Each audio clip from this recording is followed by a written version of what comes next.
This is 4.1, equivalent rational expressions. So you have your essential question first, which I always like to highlight. How do you simplify rational expressions?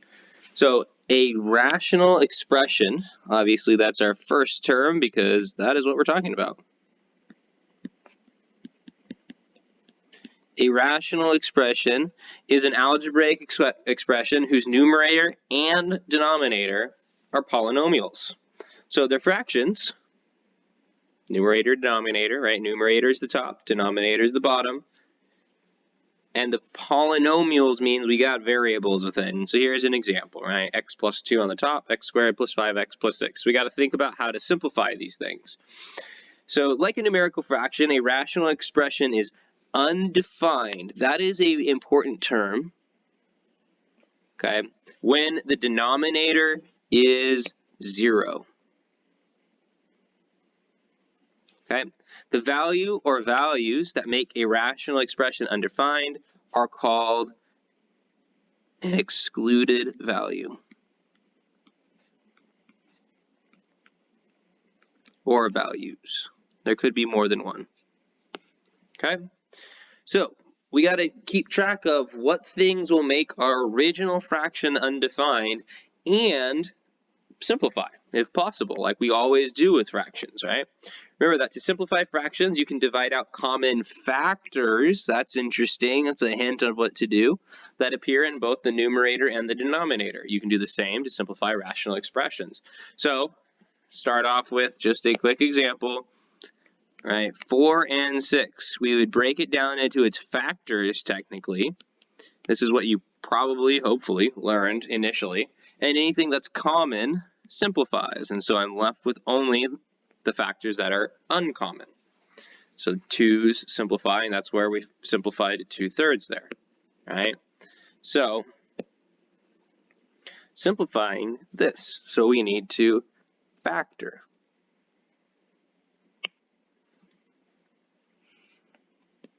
The only way we can factor the top is a GCF. The bottom actually doesn't factor. Okay, but remember factors are separated by multiplication, so 8 is one factor, r minus 9 is another factor. This one on the bottom, the whole thing is r minus 9. They simplify. You need to remember, I'm going to write this out. Pluses or minuses act as glue in rational expressions. Okay. So you got to kind of think about it as glue. What I mean by that is I cannot just simplify the r or the 9. The minus there between them acts as glue. Those things are stuck together. Either I simplify the whole thing or none of it. Okay? So that is an important thing to realize. Pluses and minuses act as glue. They clump these things together. Multiplication and division are not like glue. We can simplify across multiplication and division. Adding and subtracting, we cannot simplify across it. Okay, it's either the whole factor or none of it. Okay, so in this case, it simplifies to 8. And then we always have to find, or in this homework especially, they will ask you to find the excluded values. Okay, so to find the excluded values, you take the denominator from the original problem, the factors of the original denominator, and set it equal to 0. So I add and I get r equals 9. So r cannot equal 9 because if r equaled 9, that makes 0 on the bottom. You cannot have 0 on the bottom. So the value of 9, plugging in r equals 9, that is excluded. Okay. Next one. So this is that initial thing I showed you actually. So we have to factor it. The top can't factor. So x plus 2 stays. The bottom, we think about the factors of 6. So 6 and 1, 3 and 2. Which ones can make 5 since it's x and x. So that's nice. So it's x plus 3, x plus 2. Oh, hopefully you recognize these factors are the same. The pluses is like glue, but since they are exactly the same, we're good. So I'm left with, be careful, when these simplify, the x plus 3 stays on the bottom. You cannot move it to the top. A lot of people want to tell me it equals x plus 3, which is incorrect. What's left on top? Well, it's simplified. So we're left with 1. Okay, so that is the simplified thing. But we have to check our excluded values. So excluded values. So this one, we have x plus 3 equals 0. So I get x equals negative 3. And x plus 2 equals 0. So x equals negative 2. Those would be bad. So we write x cannot equal negative 3 and negative 2 because those make 0 on the bottom. So they're not solutions, they're bad things, excluded values. Okay, example 3. Break it down.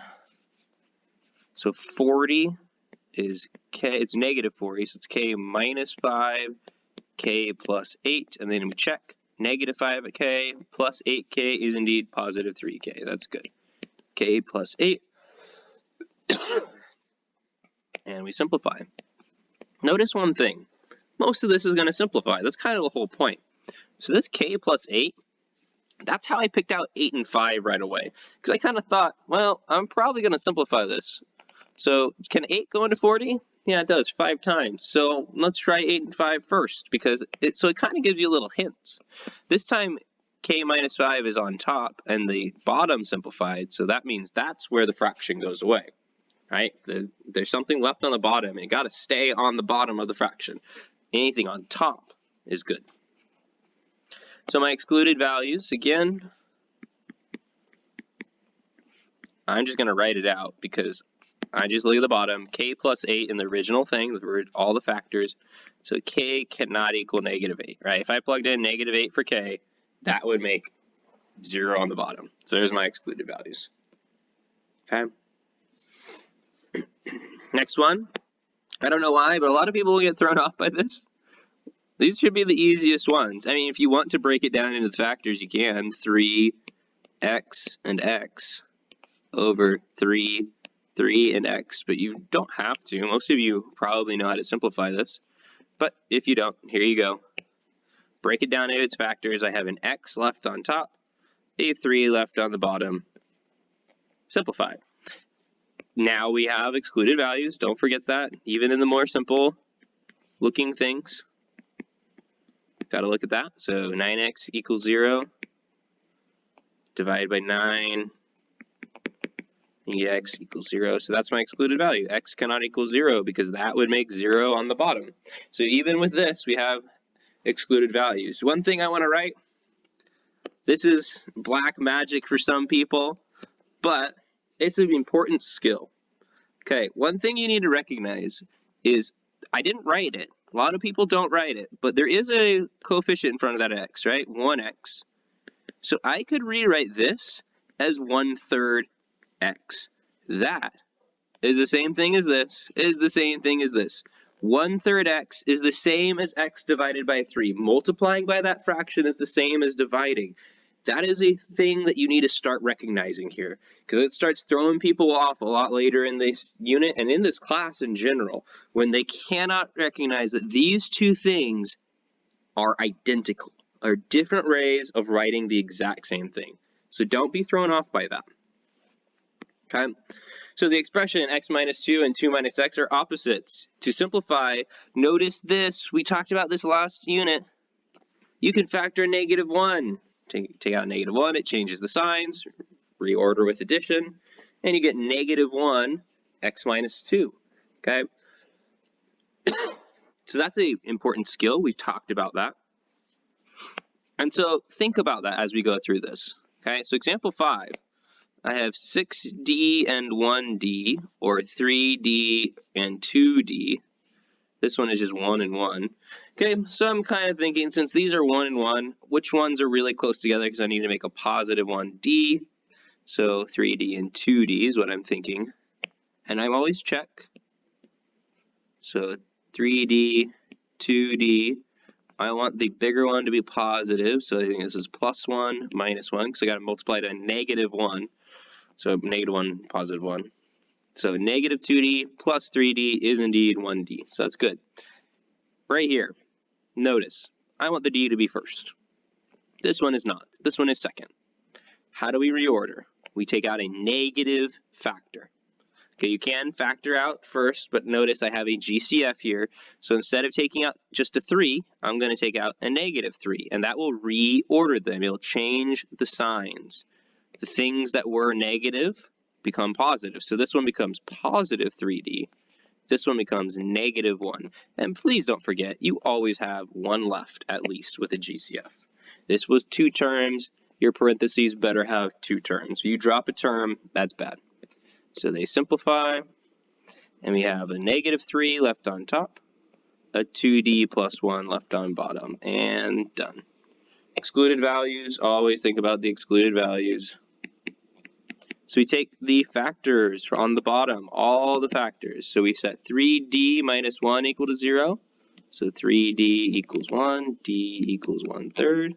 We take 2D plus 1 equal to 0. So 2D equals negative 1. D equals negative 1/2. So those are my 2 excluded values. D cannot equal 1/3 or negative 1/2. These excluded values are going to become very important when we solve these things. They're not super important right now. But when we solve these things, these are values that if you get an answer, you got to throw them out. They're excluded. Can't use them. Okay, so they will become very important later. That's why we introduced it now. It doesn't seem to be very important, but it does become important. So I got to factor this. So the top is a minus 6, a plus 2. The bottom is a minus 6. Oops, that's supposed to be a plus 7. Check them. They both work. Oh, we got a factor in common. That will simplify to a plus 2, a plus 7. Done. Okay, then we get our excluded values. Oops, change my color to green. Once again, I'm just going to jump straight to the excluded values because these are easy to see. Okay, so all of the things on the bottom of the fraction, we don't care about the top. The top can be 0, that's fine. The bottom is what matters. So a cannot equal positive 6 because that would make that factor 0, or negative 7 because that would make the other factor 0, only on the bottom. Excluded values are what make the bottom 0. Okay, number 7. So you have 2x and x, 12 and 1, 6 and 2, 4 and 3. Oh, that's a little more complicated. So 2x and x. I know I'm going to have to multiply one of these by 2 and make a 5. I'm thinking 4 and 3, that's my guess. 2 times 4 is 8, 3 times 1 is 3. I want it to be negative, so bigger number negative. 3x minus 8x, negative 5x. Check. Then I have to do it again. 2x and x, 4 and 1, 2 and 2. So 2x and x. I need to make a 9. So 2 and 4. 1, negative, negative, because it's positive 4, so they both have to be the same sign. So negative 1x minus 8x, negative 9x. Did it. Simplify. Got it. 2x plus 3, 2x minus 1. Okay. Once again, I'm going to jump just straight to it for the excluded values. Don't want to spend a whole bunch of time. You can look at previous problems to see the steps. So x cannot equal 1/2 and positive 4. That is what will make these 2 bottom factors 0. Okay. Oh, we got some old factoring things to deal with. This is a SOAP method. So A is 3y, B is 5. So I have A plus B, same. Then it's opposite, always positive. SOAP, right? Same, opposite, always positive. So this one is 9y squared. We got to square this. 3y times 3y is 9y squared. Minus, opposite sign. A times B, which is 15y. Always positive, so plus 25. All over. Now I got to factor the bottom one. So that's a 5 GCF, 3y plus 5. Oh, here we go. Simplifies. And finally, we got to write out our final answer. 9y squared minus 15y plus 25 on the top. all over 5 on the bottom. That's good enough. There's our answer. Then we need the excluded values. There's actually only one excluded value here because there is 2 factors, right? But the 5 can never equal 0. So only the one with the y. So y cannot equal negative 5/3. That is my excluded value. If you set that factor equal to 0 that has a y in it, that's what you get. So that's what cannot equal, because that will make 0 on the bottom. So we have some things with f and g where they tell you to divide, some squareds. A little complicated, nothing too crazy though. So n squared minus 4, because g is on top, divided by f, n minus 2. Difference of squares, make sure you know how to do difference of squares, n plus 2, n minus 2. Oops. And n minus 2 on the bottom. Those are the 2 factors that are the same. N plus 2 is still on top, so I just write it out. It's the only thing left. And we have excluded values. N cannot equal positive 2, because that makes 0 on the bottom. Okay? A little more complicated, not much. Still g on the top, so n squared minus 4 all over f of x squared, so n minus 2 squared. So we still factor the top, just like before. But this time we have a squared. Remember what squareds mean. That's how many factors there are. So instead of simplifying the whole thing, I'm simplifying one of them. So I'm just going to change that to a 1. The power is now a 1. So it's n plus 2 on the top, n minus 2 on the bottom. That is it. You cannot simplify more. A lot of people want to say, well, what about the n's and the 2's? Can't they simplify? No. The pluses and minuses are like glue. They are stuck together. It's either n plus 2 completely simplifies or none of it simplifies. Do not fall for that trick. So once again, my excluded values n cannot equal 2, because that is those factors. There you go. Please be careful about that. N and 2 cannot just simplify. The factor has to simplify. The pluses and minuses are sticking those things together. They all simplify or none of it. Since this one is a plus, that is a minus. They are different. Done. Can't simplify more than that. Then you can get some crazy looking things. Okay, don't let this throw you off. All you gotta do is simplify. So this is x cubed, y cubed, x to the 4th, z to the 4th, y to the 4th. On the bottom, it's x to the 4th, y squared, z to the 4th, x to the 4th. Knowing how to use your exponential properties, hopefully, from Math 2. Then we add them all up, or multiply them together. So it's 7x's total, 7y's total, 4z's on the top. On the bottom, we have 8x's total, 2y's total, 4z's total. Easy one is z to the 4th. They're exactly the same. Gone. The more difficult ones are the ones that aren't exactly the same. But if I had 7x's on the top, 8x's on the bottom, all of the ones on the top will simplify, and I will be left with 1x on the bottom. 7y's on the top, 2y's on the bottom. So all the ones on the bottom will simplify, and I'll be left with 5 left on the top. So I end up with y to the 5th over x to the 1st. Done. And technically you can have excluded values. X should not be able to equal 0. Y will not be able to equal 0. And z will not be able to equal 0, because that would make zeros on the bottom of our original problem. Okay? And example 12. Now let's do it. Break them down into factors. 2 times 2 squared. 2 times 3 cubed. And 5 squared. 5 can't break down. On the bottom, we get 2 times 2 times 3 squared, right? Don't forget how to do this. 12.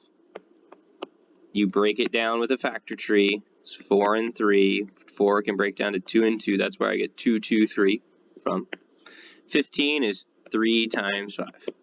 So we just got to combine them all. So I have 2 squared, 2 squared, 2 cubed, 3 cubed, 5 squared on the top. 2 squared, 2 squared, 3 squared, 3 to the 1st, 5 to the 1st on the bottom. Let me combine them all. So I have 2, 4, 7 2's. 3 3s, 2 5s. On the bottom, I have 2 4 2s, 3 3s, and 1 5 in total. Then it's just like the variables, right? The one that's exactly the same, gone. The 5s, well, I have 1 5 on bottom, 2 5s on top. So one of the ones on top will simplify, all the ones on the bottom. The 2s, I have 4 on the bottom, 7 on the top, so I'll have 3 left on top. So that's 2 cubed times 5 to the first. 2 cubed is 8 times 5 to the first is 5, which is 40. The answer ended up being 40, which is interesting. This looks like a really complicated problem, right? If you know how to break things down into factors, deal with that, the answer is pretty simple, just 40. So you have your 3-sentence summary.